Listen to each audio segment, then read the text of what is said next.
The greater part of human pain is unnecessary.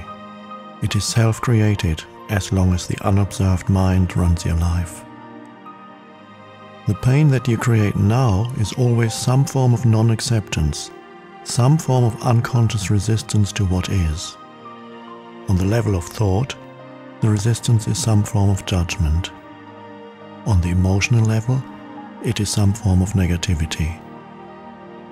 The intensity of the pain depends on the degree of resistance to the present moment, and this in turn depends on how strongly you are identified with your mind.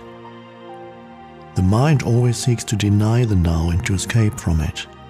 In other words, the more you are identified with your mind, the more you suffer.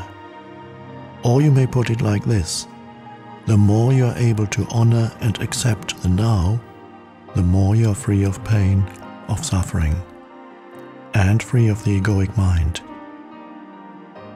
Why does the mind habitually deny or resist the now? Because it cannot function and remain in control without time, which is past and future, so it perceives the timeless now as threatening. Time and mind are in fact inseparable. Imagine the earth devoid of human life, inhabited only by plants and animals. Would it still have a past and future? Could we still speak of time in any meaningful way? The question, what time is it, or what's the date today, if anybody were there to ask it, would be quite meaningless. The oak tree or the eagle would be bemused by such a question. What time, they would ask? Well, of course, it's now. The time is now. What else is there? Yes, we need the mind as well as time to function in this world, but there comes a point when they take over our lives, and this is where dysfunction, pain and sorrow set in. The mind, to ensure that it remains in control, seeks continuously to cover up the present moment with past and future, and so, as the vitality and infinite creative potential of being, which is inseparable from the now, becomes covered up by time, your true nature becomes obscured by the mind. An increasingly heavy burden of time has been accumulating in the human mind. All individuals are suffering under this burden, but they also keep adding to it every moment whenever they ignore or deny that precious moment, or reduce it to a means of getting to some future moment, which only exists in the mind, never in actuality.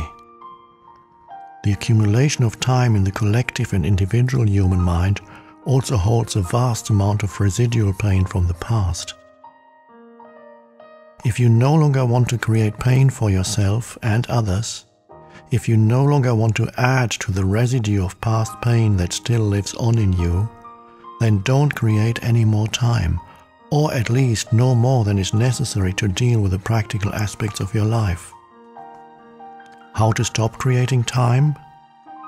Realize deeply that the present moment is all you ever have.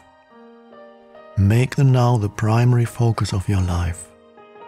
Whereas before you dwelt in time and paid brief visits to the now, have your dwelling place in the now and pay brief visits to past and future when required to deal with the practical aspects of your life situation. Always say yes to the present moment. What could be more futile, more insane, than to create inner resistance to something that already is? What could be more insane than to oppose life itself, which is now and always now? Surrender to what is. Say yes to life, and see how life suddenly starts working for you rather than against you. The present moment is sometimes unacceptable, unpleasant, or awful. It is as it is.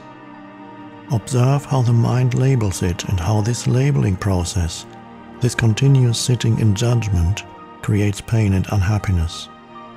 By watching the mechanics of the mind, you step out of its resistance patterns, and you can then allow the present moment to be. This will give you a taste of the state of inner freedom from external conditions, the state of true inner peace. Then see what happens and take action if necessary or possible. Accept, then act. Whatever the present moment contains, accept it as if you had chosen it. Always work with it, not against it. Make it your friend and ally, not your enemy. This will miraculously transform your whole life.